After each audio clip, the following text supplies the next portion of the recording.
A business revolutionary by sharing a fan bragging story of great customer service by using the hashtag FanBrag or calling the Fan Bragging hotline at 855-FAN-BRAG.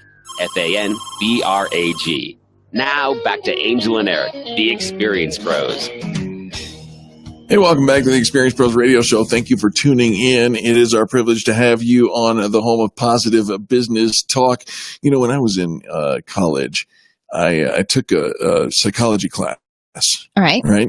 Nearly failed. And so I decided to take a sociology class.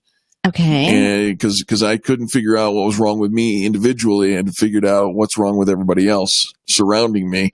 I don't know anything about anything, but I want to know what's up with America. Well, it seems like every day we turn on our TV or swipe our smartphones and it's all negative, right? Threats of nuclear war, clashes between protesters, unrest between countries, and of course a tweeting president. And while it would appear that the events of the day affect the national mood, that may not be the case, according to our guest, who is Matt Lampert, Director of Research at the Socionomics Institute. You can find them online at socionomics.net. They recently released the book, The Socionomic Theory of Finance, and their research has shown that social mood drives changes in social actions, events, and our national economy. Matt Lampert is going to share what the social mood of America truly is right now and how it will affect our lives. Matt Lampert, welcome to Experience Pros. Well, it's terrific to be with you, and congratulations on the pronunciation of the word socionomic. A lot of people struggle with that one, but you nailed it. Oh, well, thank you. Thank you. I always get a little nervous about that. She passed her college classes. Yes. Matt, let me ask you this. What is going on with America? I mean, there's clowns on the right of me, jokers on the left, or, you know, the lyrics. What's happening in the world where we are so angry and afraid and uptight and Right. Well, at the Socionomics Institute for years, we have answered that question by turning to the stock market. The founder of the Institute, Robert Prechter, makes the argument that, gosh, the stock market is a venue where people for centuries have expressed changes in their optimism and pessimism, so we can use the market as basically a real-time mood indicator, a real-time sociometer. So if you look at the stock market right now in the U.S., you see the Dow is at or near all-time highs. We've got record levels of debt, near record levels of margin debt, and things look pretty rosy if you just look at the nominal market averages. But at the same time, we have all of these negative events, a lot of them in the political space that you've mentioned. So it's been a confusing time. People have wondered what's going on, and we think we have a take on this. And that is when you look at the stock market, not priced in dollars, but priced in gold, because for centuries, gold was the standard of money. What you find is that the Dow actually peaked all the way back in 1999, and we've been in this stealth bear market in gold-adjusted terms ever since then. So the polarization, the fracturing of alliances, just the tensions that are out there, it seems to make a lot more sense if you look at Dow Gold. That said, even on a gold-adjusted basis, things are more positive than they were 5 years ago. So overall, it's not like mood is the worst that it's ever been. Probably still a little bit more positive than negative, but there's certainly more negativity out there than you would expect to see if you just looked at those baseline nominal stock averages. All right, this is really interesting, Matt, to say that our social mood, the mood of society, impacts the price of it's based on the price of gold. That because I don't know that most people are really tracking that. And so how do we really get there from here, that the price of gold really impacts? Because I know I'm looking through my social media feed and I'm watching the news headlines, and it seems like there's a whole lot of other factors kind of playing into that. And the guy that lives in the apartment below me does not need to buy gold to be grumpy. Yeah, that's certainly true. What we think's going on here is it's not necessarily, in fact, we think it's not the case that the price of gold itself is changing people's mood, but rather people's changes in mood are motivating changes in behaviors in a lot of different ways. One of those ways is in the investment space. So people who are feeling more optimistic tend to bid up stock prices, for example. People who are feeling more pessimistic tend to bid down stock prices. But people express their mood in all kinds of other ways. People who are feeling positive, if you're a teenager, you might express it by listening to happier music. Or if you're in business, you might express a more positive mood by going out and expanding operations. So we think that looking at the Dow price in gold is simply one way to look at it's one way to look at an expression of mood rather than a driver of mood. We think ultimately the mood is in control and it's driving these changes in behaviors in a lot of areas, including in the financial markets. Okay. All right. So we covered the mood and how it affects or is an indicator to the financial markets. What about the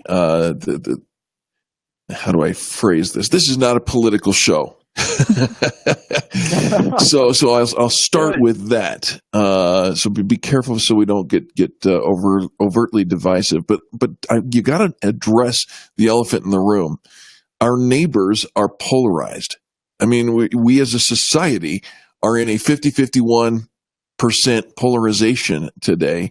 There are riots, there are racial tensions, which never seem to go away, and now seem to be escalating. How do events like those affect the country's mood? Because I know how it affects my mood. Right, you hear about that stuff and you have a reaction to it. And one thing that we've found to be really helpful is to make a distinction between emotion and mood. So if you hear about something and it makes you mad, or you hear about something else and it makes you happy, that's a change in emotion. You've got this stimulus, this event that's happened, and it's caused this change in the way you feel. Mood is a little bit different. It lasts longer. It doesn't respond to these external events. And as a result, it tends to be generated and processed in the unconscious portions of the brain. So these events like riots and civil unrest and this sort of thing that's going on in the political space, those things can certainly tinker with our emotions. They can change the way we feel emotionally. But we have to ask ourselves, where are these events coming from in the first place? What's driving them? And what our research has shown is that if you look at these events and then try to use them to forecast changes in mood, you tend not to have a whole lot of success. It tends to be really difficult to do. But if you go the other way and you look at the trend of social mood, you can have a better shot at anticipating when these sorts of events are more likely to occur. So if we're in a negative mood trend, as evidenced by Dow Gold, then we're going to see more polarization, more civil unrest than we would, say, back in the mid-1990s, when mood was generally trending positively. You had landmark peace agreements being signed. Israel and Palestine signed the peace accord. You had the fall of apartheid in South Africa. NAFTA and GATT, major free trade agreements, were consummated. Europe agreed to form an economic and monetary union. Those are the kinds of events you see when mood is positive. But when mood starts to trend negatively, when that psychology changes, so does the behavior, and you start to see the polarization, the unrest, the fracturing of alliances, and all those things that we've been dealing with here for the past few years. The book is called The Socioeconomic Theory of Finance. Matt, how do you want our audience to get a copy of the book and follow you and stay connected? The best way is to check us out at socionomics.net. You can also tweet us at Socionomics. Socionomics, at Socionomics. I love the word. Did you make it up? I didn't make it up. Robert Prechter came up with it. It's one of those great words. You bet. I can't take credit for it, but it's a good one. It makes all the sense in the world, and you have been a fantastic guest. Matt Lampert, thank you for joining us today. Thank you so much. Absolutely. He's spot on in a lot of these things, and you see the mood of the country kind of swaying the direction of the markets, and similarly, we are in a kind of a wackadoo period here. I think both sides will agree to that, and it's you got to have something to tap into that is foundational for you. Think about where you're getting your news and your information. Right. It is often skewed. Yes. And, and so we just have to recognize that, I can't just read my Facebook page and think that's exactly what's going on in the world. Right. And so become educated. That's the smartest thing that we can do. Diversify our news feeds maybe a little bit. And jump into something positive.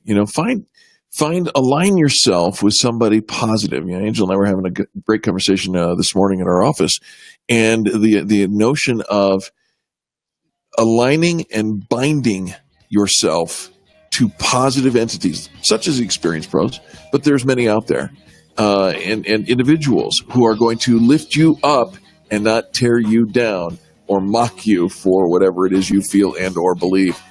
Those things will help. Gang, we'll be back right after these messages. You're listening to Angel Tussey and Eric Raymer, and this is the Experience Pros Radio Network.